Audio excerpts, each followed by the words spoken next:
In 1978, he crossed into exile with young recruits, including his 14-year-old daughter. Continuing organizational work in Botswana, later in Maseru, where he survived the 1982 massacre, and then in Lusaka.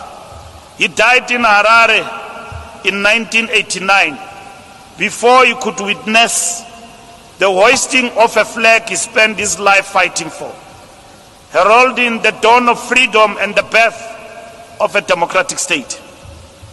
In 2012, his comrades honored him with the Medal of Honor as a first-generation veteran of the Luthuli detachment.